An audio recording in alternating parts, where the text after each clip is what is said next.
Hello everyone, and welcome to the very first ever episode of Character Builds, the show where a D&D nerd shares with you his interesting character ideas for Dungeons & Dragons 5th edition. My name is Caden, and today we're going to be looking at a build I have titled The Wrestler. Now, just to warn you before we begin, this build relies heavily on Unearthed Arcana content, so make sure your Dungeon Master is cool with using UA. Also, this is just a fun thing for me to do. I'm not trying to min-max this idea or make the most powerful character possible, so if there are any issues with the build or ways it could be improved or varied, please let me know in the comments below. With that, let's get ready to rumble!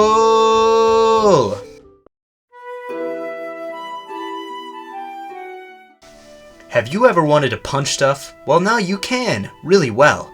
Why not just be a monk, I hear you asking? Because, with the Wrestler build, you can do so much more. The Wrestler build takes advantage of the Grapple action. With the Wrestler build, you will be grabbing, pinning, dragging, and most of all, punching the absolute lights out of your enemies. To begin your career as a pro WWE SmackDown champion, you're going to want to choose the Variant Human race. The Variant Human option can be found in the Player's Handbook on page 31. For our ability scores, we'll want to increase our Dexterity and Wisdom by 1. For our skill proficiency, we're going to choose the Intimidation skill, and for our feat, we're going to choose the Tavern Brawler feat. The Tavern Brawler feat gives us proficiency with improvised weapons, which means we can hit our enemies with folding chairs, ladders, etc. It also allows our unarmed strikes to deal 1d4 damage. The most important part of this feat for our build, however, is that when we hit a creature with a melee attack, we can attempt to grapple that creature as a bonus action. You can see where this is going. It also gives us a +1 to strength or constitution, and we'll go ahead and take the +1 to strength. For our character background, there are a couple options that would work.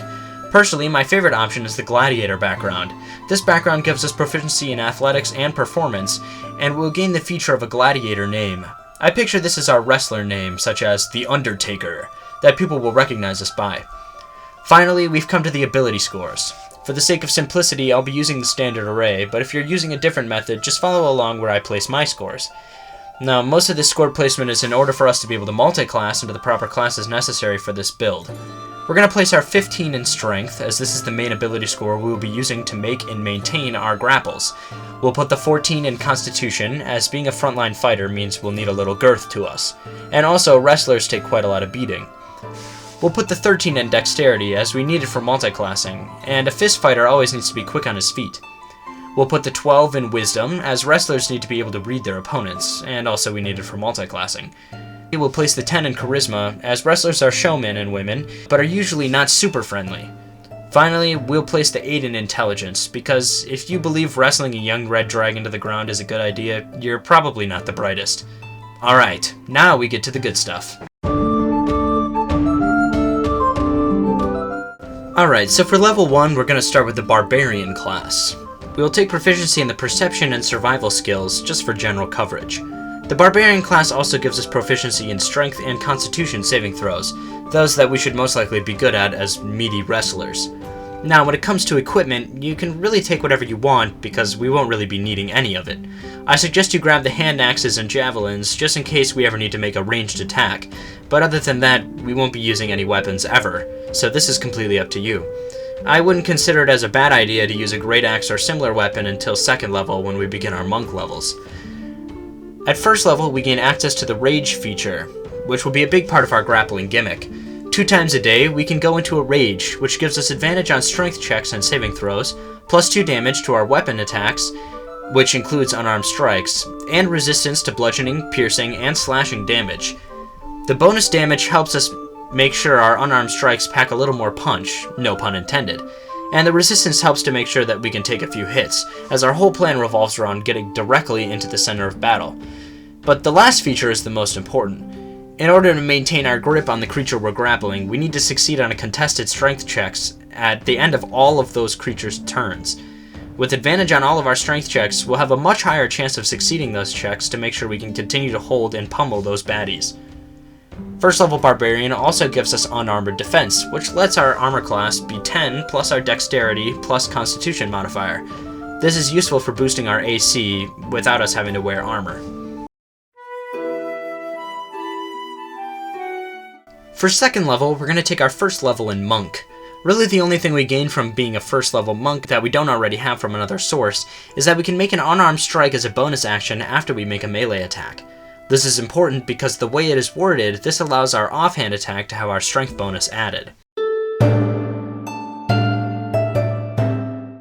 At 3rd level, we're going to take a 2nd level in Monk. Here we start to get to the juicy stuff. 2nd level Monk gives us access to key points, which we can use to do a couple things. The most important of which is Flurry of Blows, which allows us to make 2 unarmed strikes as a bonus action after taking the attack action. At this point, we can make 3 unarmed attack.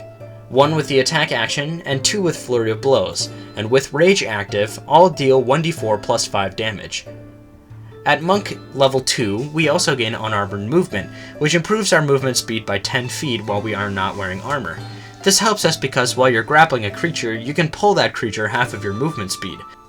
This movement speed boost allows us to pull our enemies farther distances, and may even allow allies to make attacks of opportunity.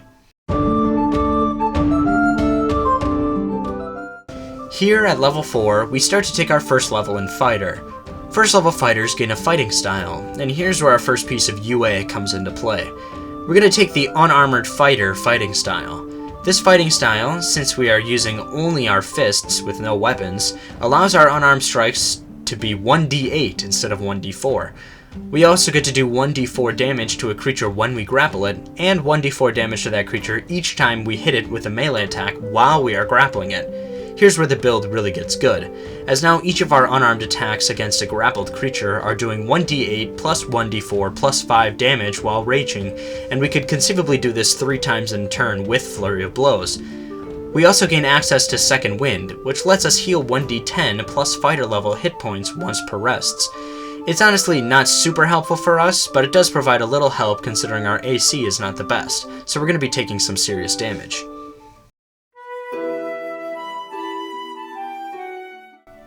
At 5th level, we're going to go back and take another level in Monk.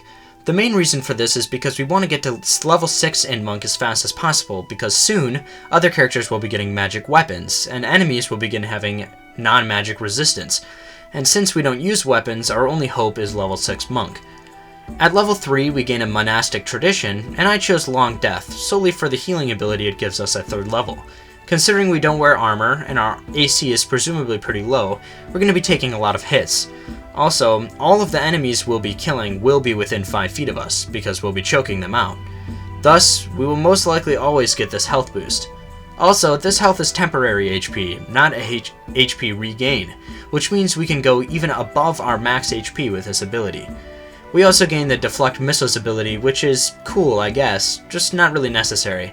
It's a neat gimmick to have, though, in case you're getting shot at and don't happen to be grappling someone.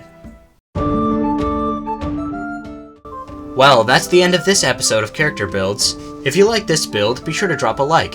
If you want to see the end of this build, or see more content like it, make sure to subscribe so you don't miss new videos I post. The entirety of this build can be found in the description in the form of a PDF, if you just can't wait for that new video to come out. Thank you so much for watching, and I'll see you next time at the table.